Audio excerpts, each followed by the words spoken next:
A warm welcome to A Nurse's Lift to Work with Tina and Kate, a coaching podcast by two healthcare professionals.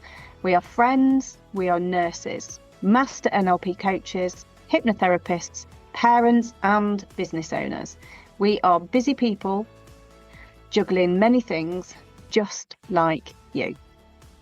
You are in for a treat. We will chat about informal coaching tips, coping strategies, and how to effectively change your mindset and have some fun along the way. So, hop on board with us for A Nurse's Lift to Work. Welcome everyone to A Nurse's Lift to Work with me, Tina. And I am Kate, and everybody, today I am thrilled to introduce today's guest, Rose Gallagher. Welcome, welcome, welcome. Please introduce yourself to everybody. Thank you both. So hello everyone, my name's Rose Gallagher. I am a registered nurse and I work at the Royal College of Nursing, having just taken on the role of the first ever professional lead for sustainability at the college. That was a very punchy lift, elevator pitch. I like that, Rose, very much. I was speaking a week ago, Saturday in Brighton, actually, at the, I have to get this right now, British Society of Lifestyle Medicine, which is a completely new area for me. Although when I looked into it, clearly nurses do lifestyle medicine. We just use different language and call it something different. And I talked about how proud and privileged I felt to be the first person in this role, and got a huge round of applause. So it's something that everyone is interested in. Of course, it makes me feel like I have a huge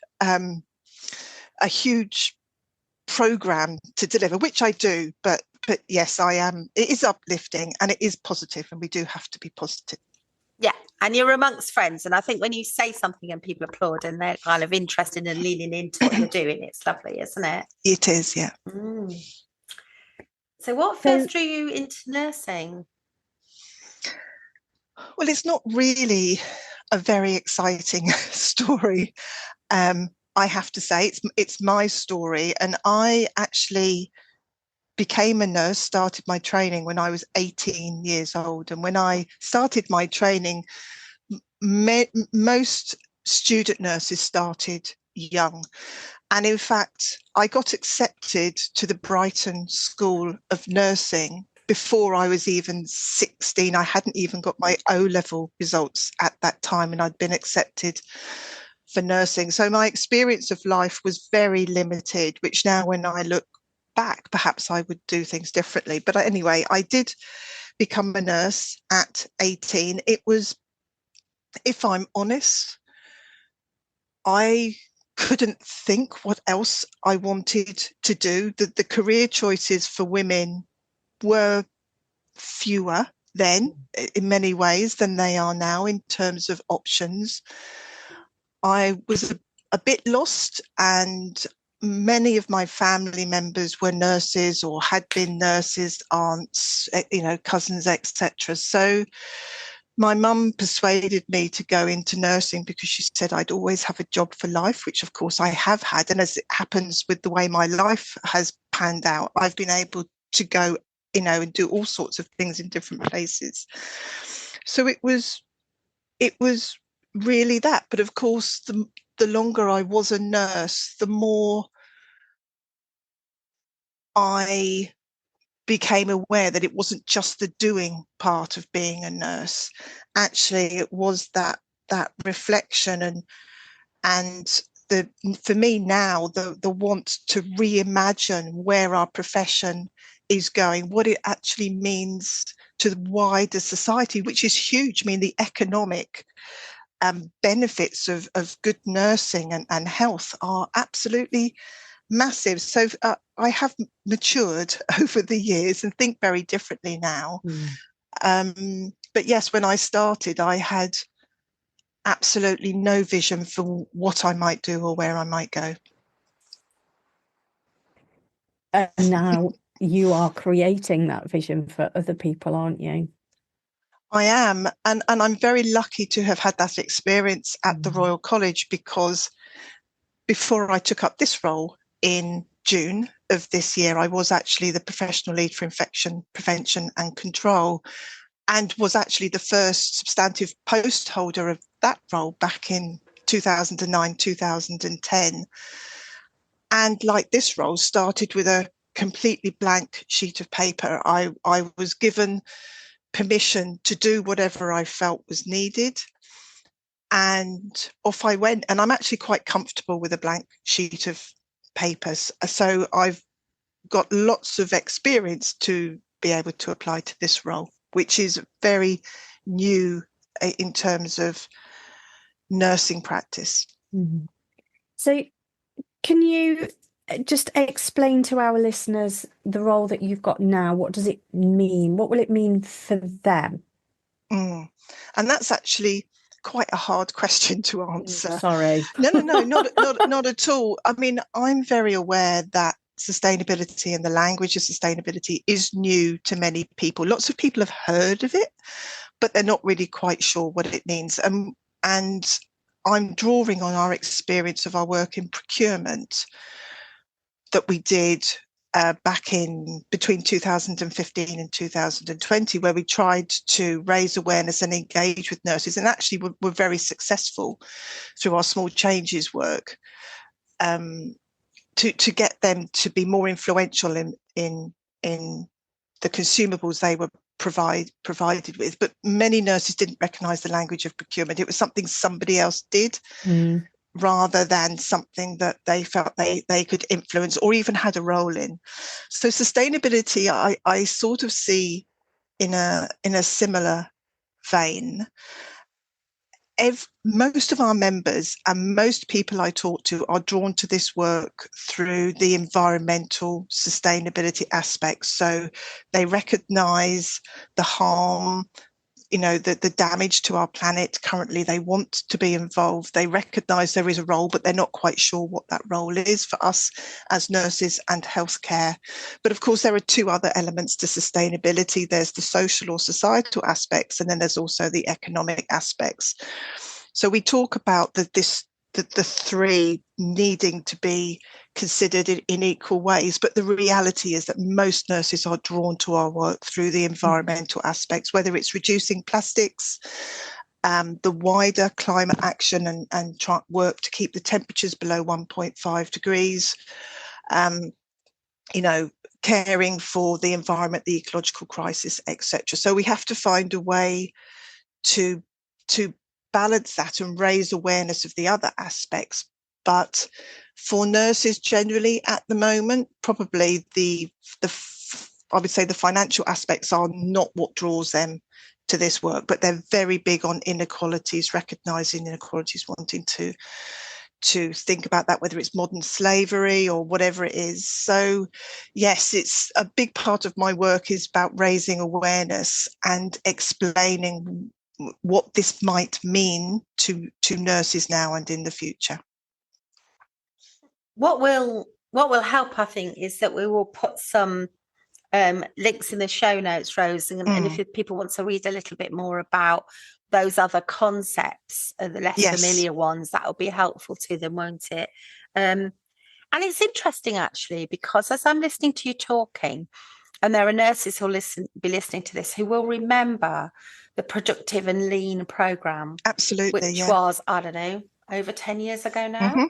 And many of them got involved in that idea of, let's not waste things, whether it's turning the lights on and off, and whether it's stock rotation or getting products that don't break often, whatever it was.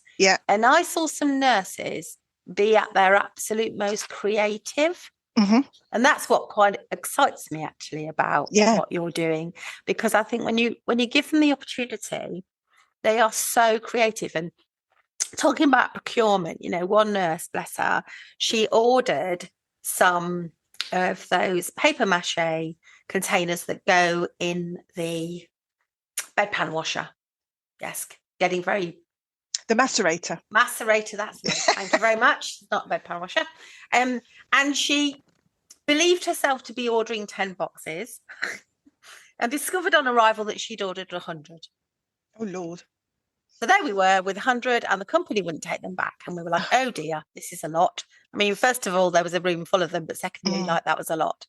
And she said, because we were connected to a lot of other hospitals in our area, she said, oh, maybe we should just, like, before you go into the procurement page, you land on a page and it's called Swap Shop.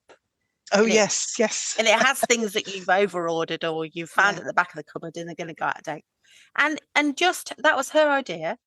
And she just made this little page, and loads of people, they used to come to meetings with their car full of things that they were swapping with each other. And it was financially helpful, but also made everyone feel better about not wasting lots of things. Yeah. So I think when you get down to the practicals, it's really nice that people can get involved there as well as in all the other ways that I know you want them to, Rose. No, you're right. And work around the swap shops, I remember from our Small Changes, Big Differences work. And there was some, and that was really about demonstrating the value of nurses in one, not wasting consumables, which is what we tend to call items that we use to deliver care, wherever that is.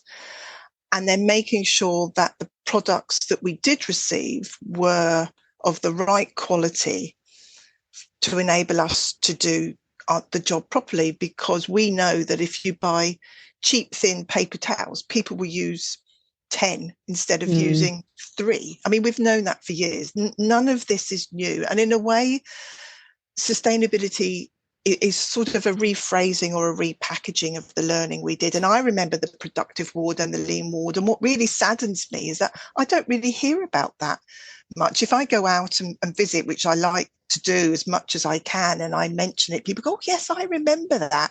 We're sort of reinventing the wheel. And some of the frustration around this, and nurses recognise, is that all these things we know, but we do it for a while. We have some success, and then the next bright, shiny thing comes along, or we have to stop it for whatever reason.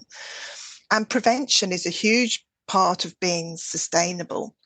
So it is about our practice, but it's also about keeping our populations as healthy as we can, and that huge prevention agenda to take the pressure off our health and care services. I mean, essentially, we know that our health and care services, we can talk about it in terms of the NHS, but of course it's much wider than that. But the NHS is where we have most of the data, contributes hugely to our planet warming. And there's all sorts of language around carbon emissions and carbon dioxide and tons of carbon. And carbon is what a lot of people use to sort of describe or measure the impact on the atmosphere and the warming that comes with it. But we know, because of work that was done in Europe that looked at this globally, that health and care services contribute to 4 to 5% of global greenhouse gas emissions. And that is huge. And it's not deliberate. It's because we have massive supply chains, because we use a lot of transport and getting people from A to B. We have to heat our buildings and all this sort of thing. So it's about how things work, essentially. So the work on sustainability is aimed at trying to rebalance what we take from the earth to make sure that the generations that come have or are able to have that right that everyone has to a sustainable and equitable world. But if we carry on the way we're doing, of course, we won't.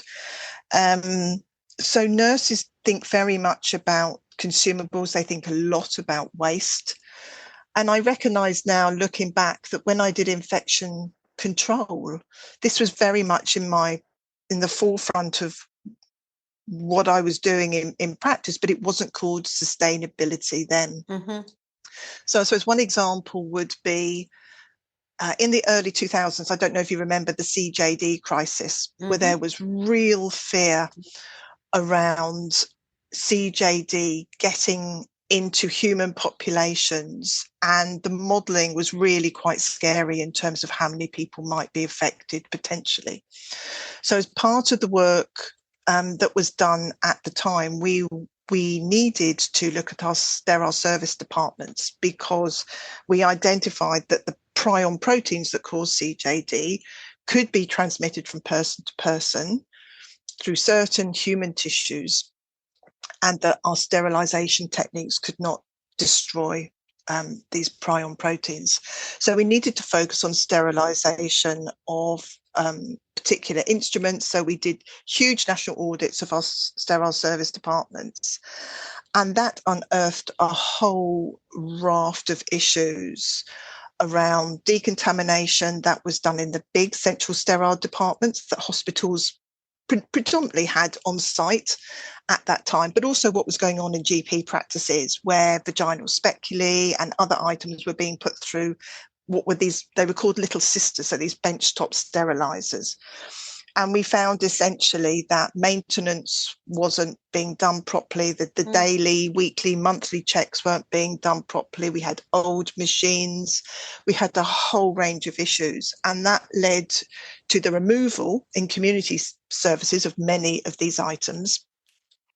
And then for hospitals, it meant looking at single use for our highest risk items, and then rebuilding sterile service departments and reinvesting in them. And that move to single use, I remember sitting at my desk looking at documents and thinking, all these single use items that we're now moving to, the endoscopes, the laryngoscopes, anything that was touching the tonsils or lymphoid tissue and things like that, is we're just throwing into a big hole in the ground, or burning. And, you know, whilst it might be a quick fix now, what does that mean in the future?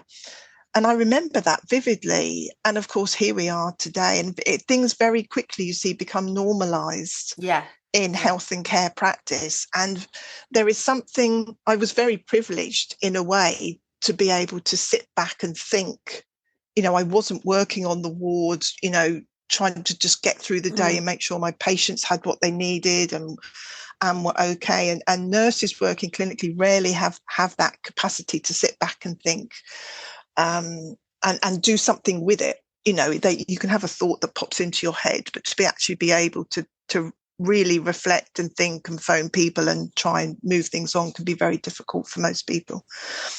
So it started very early with that, and then our subsequent work on waste that was really, I mean, I would not call it academic. It was anything far from academic. But we did have data that showed that NHS trusts had no idea how much of the common types of bagged waste, offensive, infectious and domestic waste, they were producing, and actually how that compared to their neighbour, let alone the amount that it was costing them. So that, just even shining a light, which is all we did on that work, led to a complete change in the way that the national data was collected, the ERIC data in England. So that was really, you know, showed me that nurses could make a difference. We don't have to do, in all instances, high-level academic research. There are different ways that you can influence and show that things can be done differently. Yeah. And I think there are so many different ways of doing this, aren't they? Nurses having power. And Kate and I were having a conversation a little while ago about how we empower patients. And you're right about bright new shiny things, because I remember the Wanless report, which was all about upstream working with folks with diagnosis. So if I've told today that I might be at risk of diabetes, I could have lots and lots of interventions today up the stream, which would empower me to manage it myself and change my lifestyle potentially, and never be 10 years from now the patient who has a lot of ulcers on their legs, needs a lot of hospital care, has a lot of things wrong with them that are as a result of my diabetes that could have been managed better.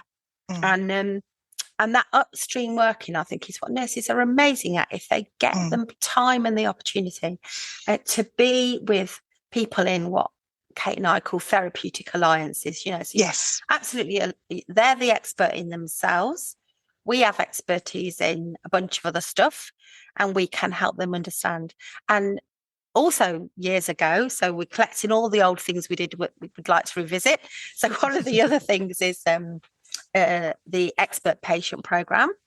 Yes. So some people, when they initially were diagnosed with anything, you know, with epilepsy, rheumatoid arthritis, could be anything, then they would be offered the opportunity to become an expert in how to manage their own health, which would include how to have a conversation with a doctor, etc., etc. So Kate and I really like the thought that people, nurses, can remind themselves that that is a powerful part of their role, that educative part of their role.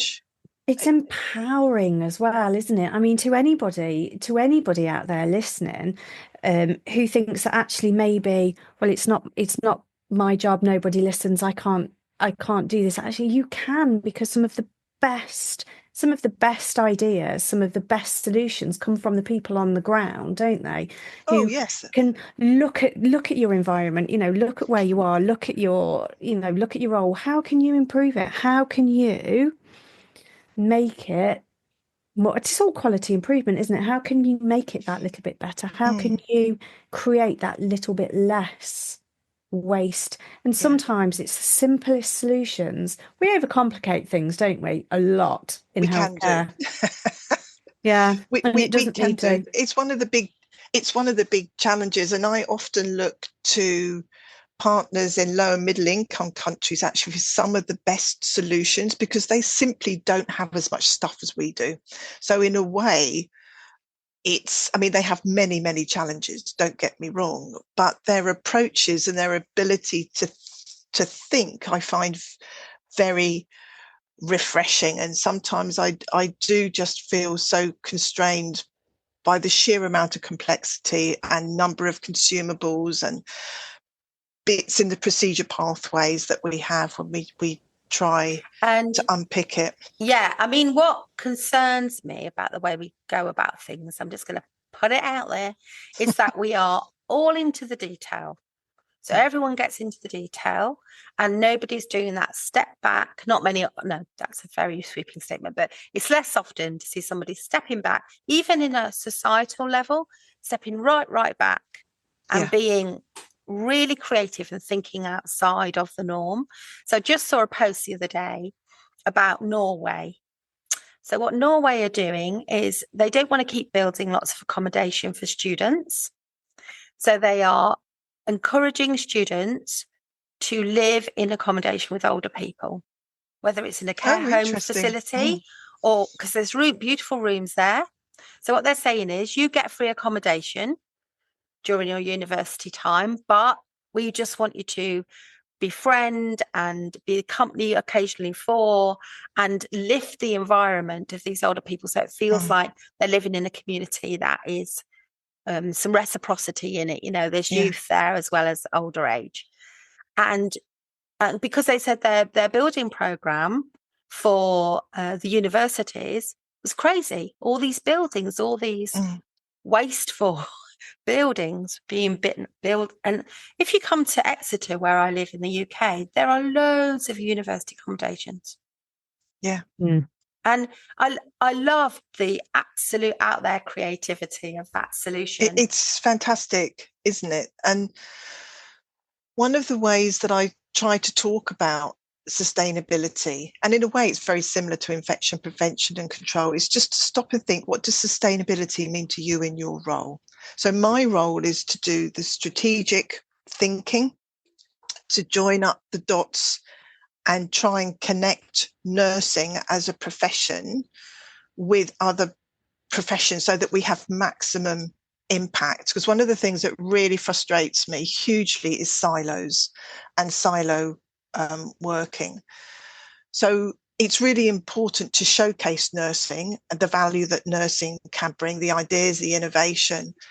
But we do also have to work collaboratively. So I really push this contextual aspect, because it will be very different if you work in a care home in terms of what sustainability means on the ground to you than if you work in a GP practice or an operating theatre or an ITU. And that's absolutely fine. You know, there is no one size fits all. And my role for the next couple of years is going to be very much about putting the building blocks in place at the Royal College, because this work is only going to get bigger. It's going to evolve. We're going to have to be flexible and adaptable. So if I can get the building blocks right in terms of awareness raising, some bite-sized educational modules, so people start to understand the breadth of what sustainability means, and then underpin this with some work that allows nurses to connect with each other, but also to learn from each other. So one of the deliverables that I have to do in the next 12 months is to reinvigorate and reshape our small changes, big differences work. So whilst that focused initially on procurement and potentially swapping from product A to product B, or completely reviewing your dressing, the dressings that we're using, or whatever it was, we're going to broaden that to look at more sustainable action. And a lot of what's being talked about at the moment is very familiar and we've been talking about for a while. So it might be gloves, it might be not automatically cannulating people when they come into A&E unless they really need it. That was always one of my bugbears. Sorry to interrupt, Rose. Always. Like, why? And I remember having a great big grey cannula stuck in my hand. It took several attempts, I have to say, because they really hurt when they go in. And so my veins just didn't want them. And I went home 2 hours later. And you know, there is something about being brave in this work on sustainability, whatever it looks like in the future. And we have to be comfortable with the fact that we're not always going to get things right, but we will learn from those and we will collect the evidence, whatever that is, that helps us do things better or work differently, because clearly patient safety and quality is key to what we want to do. And we just need to be very mindful of that. But we don't have time to do PhDs in everything that you could imagine to enable us to change our practice in a small way. We've got to move forward collaboratively with consensus, looking at the pros, the cons, everything, and move forward and see where we go. I mean, but that will feel very freeing for lots of nurses, Rose, because I hope so. I think that my take on it, so I'm a master's qualified nurse, so I absolutely love research and I love that nurses do research. And we have got an episode that went out recently, which is all from our independent prescribing lead nurse, and how exciting advanced practice is. So there is that world and it's really exciting. But for many nurses, they just want to be pragmatic. That is why I love plan, do, study, act cycles. There's no reason why, if where you work, you listen to this and you think, why do we cannulate everybody like that in an A&E department? How person-centered is that? Because it's about patient experience too. So, maybe I'll go back and have a chat with my team and maybe we'll just try out a few occasions on which we won't do that and we'll use a different method or a different assessment process. And if you just do two or three, 5, come back together, have a little chat, see how it went. You might change your process. Yeah. And it's the learning, I think, that's really exciting. I mean, I recognise now, looking back, that I've always asked questions. So hasn't always gone down particularly well, but I do like to questions, and I firmly believe that we should be asking questions. And of course, when we talk about critical thinking, a lot of people automatically assume that's about criticism, but it's not.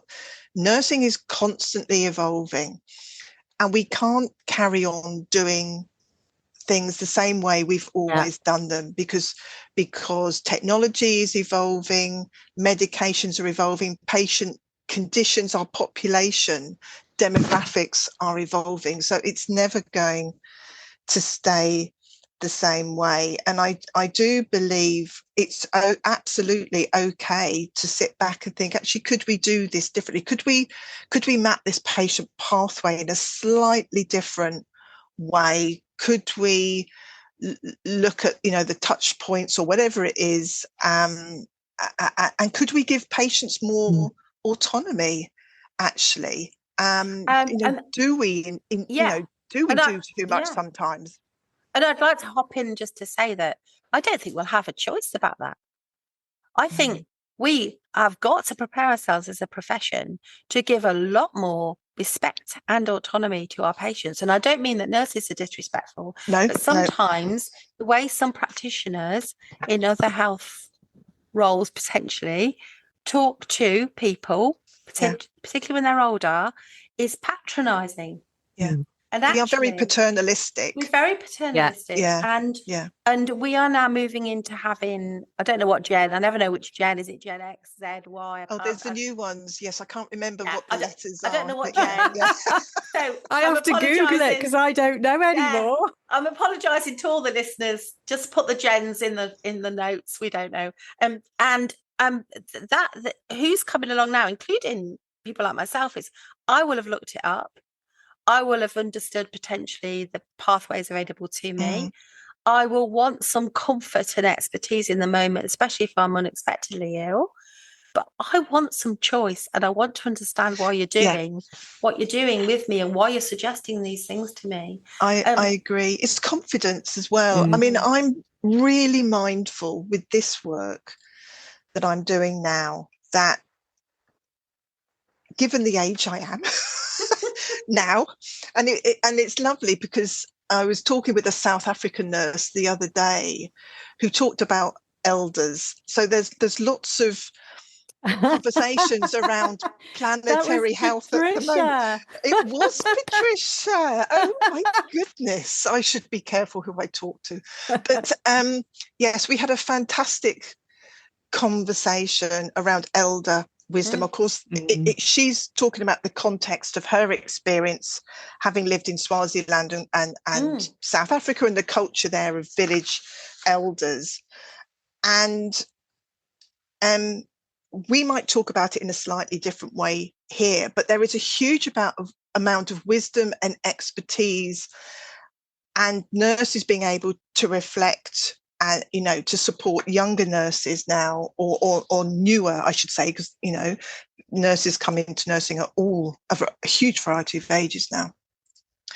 How we pass on that. So I do see part of my role in supporting young, newer nursing professionals, but I estimate that there are probably 3 generations of nurses that my work has to span, all who may describe things slightly differently, or all who maybe want the information in different formats, and all who may actually care about things in slightly different ways. There is no one size fits all. So it's not something I'm going to tie myself up in knots with, but it is something I need to constantly think about. So my work with students and cadets, my work with specialist nurses, all very different, but the principles are the same, in that we all care about our planet deeply. And I do feel confident about that. I haven't had one person push back on me when I've gone to talk to them, to listen, which is a big part of my role, to how I can help them from a sustainability perspective. And we are pushing at an open door.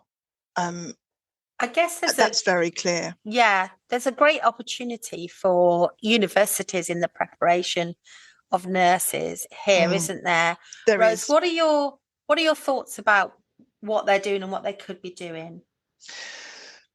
So talking to students, so there are several things. One, my personal view is that we need to really strengthen the pre-registration educational standards. And because everything is important in nursing and healthcare, it's a constant battle to try and get something else in.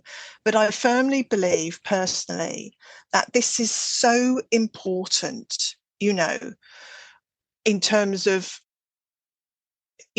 climate change and the impact on us here in the UK, but globally. It is happening now. It's just, we're only at the beginning and we haven't really seen the full effect. So I would like to see some really strong standardised foundation principles into pre-registration nursing to try and reduce the unintended variation in how much information people get in different universities, because we know there are some universities that are doing a huge amount and others that aren't doing so much, and the students are like sponges. They are just absorbing it, and they want to know about it. So there is that bit. Then there is also the planetary health card, which is it aims to look at planetary health, which is a different type of language, but basically is an overarching umbrella term that embraces population health, public health, and One Health, and focuses on the importance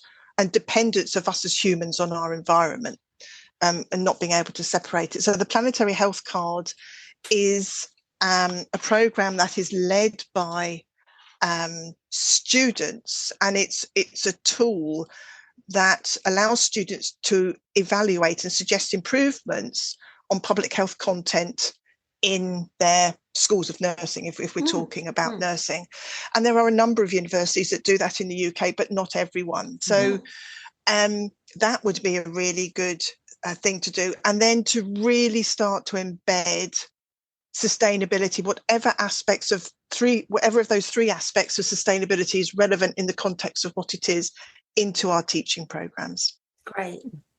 It will be interesting as well to note how health organisations are being proactive when it comes to listening to ideas and implementing change, because all three of us will at some point have put change in to an organisation, but there appear to be so many obstacles, roadblocks, something that should be easy to implement isn't. And I never understood.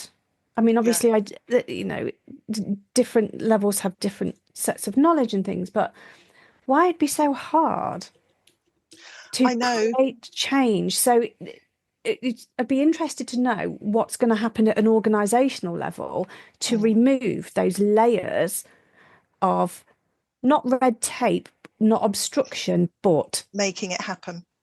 Yes. And it's interesting what the drivers are. Sorry, I just was going to mention that, having worked as a director strategic nurse, I think sometimes the drivers, sadly, are not necessarily the desire to hear what everyday folk think, because they're not the drivers. The drivers are that's very true, and I've had personal experience of, I think the drivers are more things like the Care Quality Commission standards. So they have a standard, actually. I've just had a quick look in their well-led leadership bit. Well led for England. It's definitely well led. There is a standard that is all about environmental sustainability through specific quality actions, which, like you said, Kate, are about listening to people's suggestions, making them happen. So hopefully, maybe this will be the bit that helps with listening to everyone's ideas and less silos. Definitely. I mean, balancing the books, and I've been here with infection control, so there is a huge part of learning for me, having worked in the early days of the MRSA bacteremia days in the early 2000s, where it was all across the newspapers, filthy hospitals, patients dying, and it was shocking, absolutely shocking. And people didn't believe we could do it. And they didn't believe we could reduce those infection rates because they didn't believe that it was taken seriously enough, despite all the plethora of parliamentary reports and scientific reports that told us that good infection prevention and control not only saved lives, reduced patient harm, but actually saved money. And we're in a similar sort of situation. And it wasn't until the government at that time stepped forward and said, you will, and made it a must do for chief executives, that all of a sudden doors were opened, people were listened to, suggestions were taken on board, things were piloted, evaluated, as example. And we sort of forgot that. I mean, the code of practice for infection control came about because of the C. diff outbreaks in the mid-2000s, which were horrific, absolutely horrific. And I think we almost need something similar for sustainability, because just to have a nominated lead and have a green plan actually isn't enough to make it real on the front line where many nurses are working, that can put forward their suggestions, that can implement and showcase what they're doing.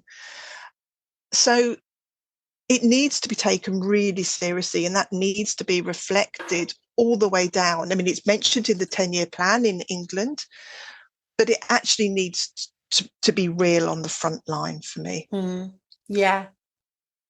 So before we leave you with all that incredible information that we've got for our listeners, a little bit about you, Rose, really. So what do you do in your day-to-day life that, like, when I'm not working?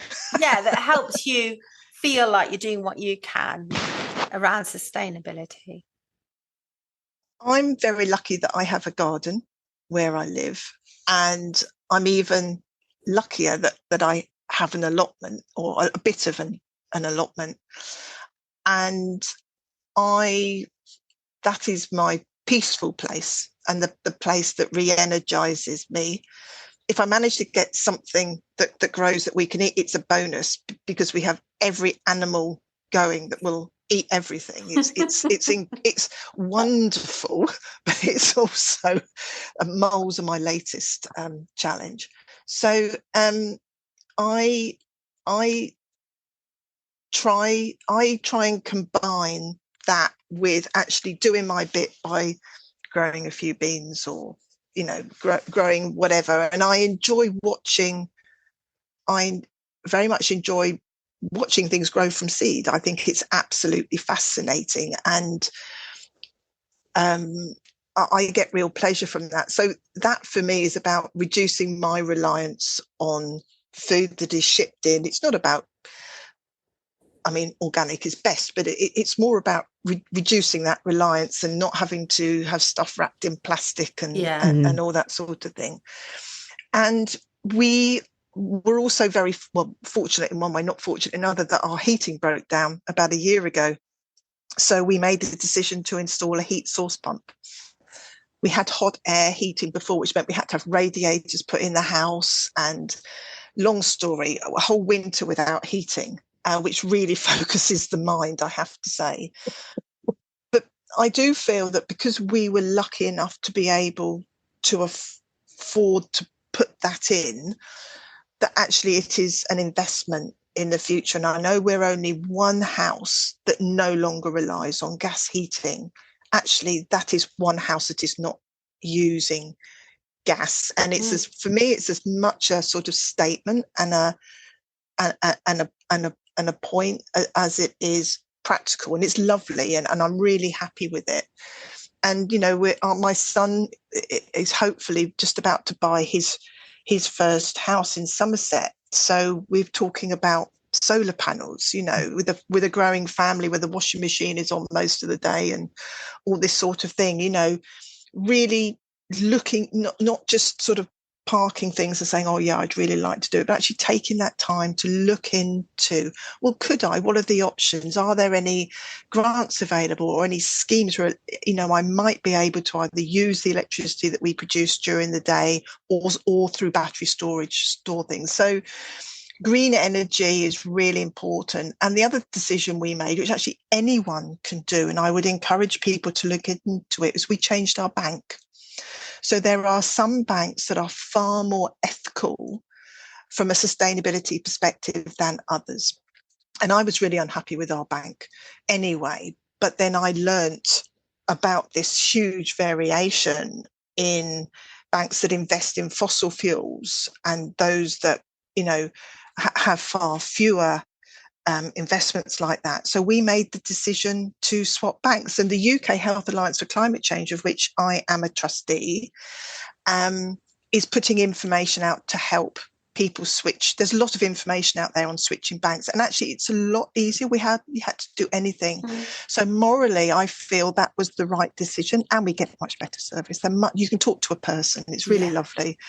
So there are practical things we could do. And I do realise, to round this up, that we not only have to talk about nursing practice and care for our patients and what we use, but we have to talk about our actions as individuals, because we can't separate our professional and our personal lives on this issue. So where you spend your pound, how you vote, who you bank with, where you get your energy from, are really, really important things that will complement the changes that you make in practice really well. Yeah.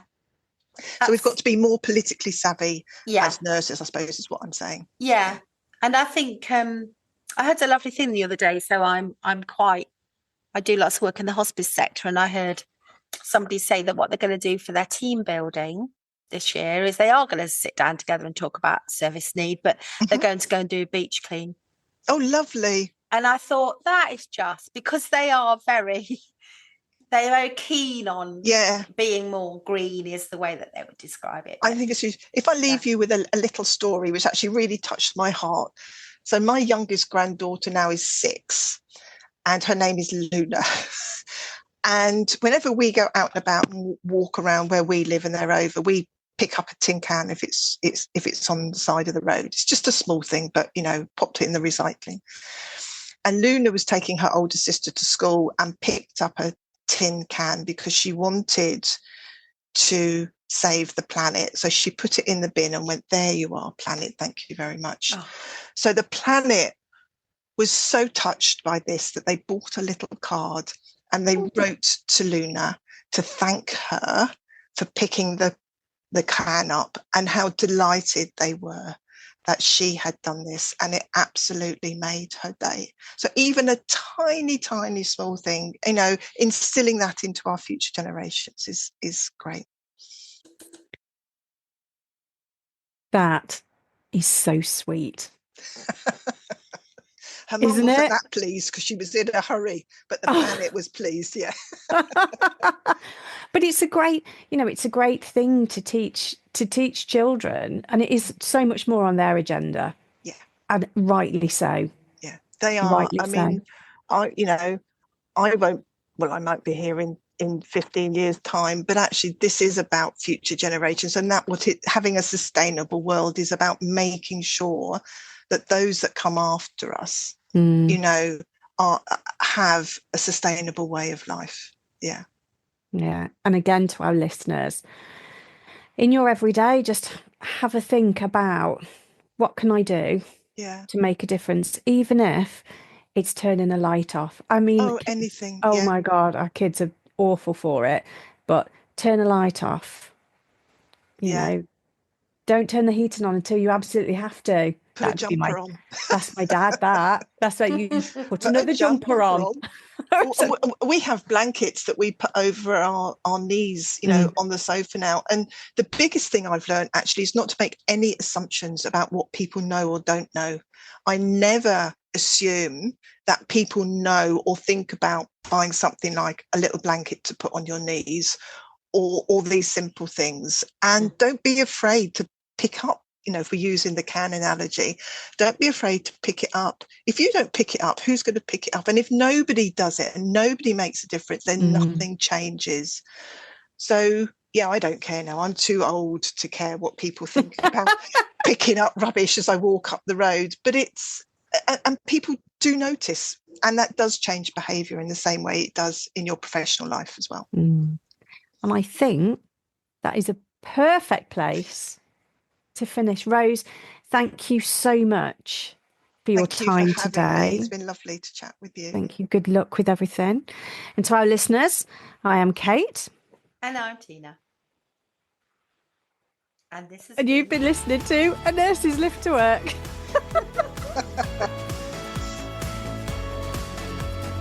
You've been listening to A Nurse's Lift to Work with Kate and Tina. Please remember, this is not a replacement for medical treatment or help, so do seek assistance if you need to. Thank you for joining us. Please do like, subscribe, give us stars, like and share with your friends and colleagues. All the good things.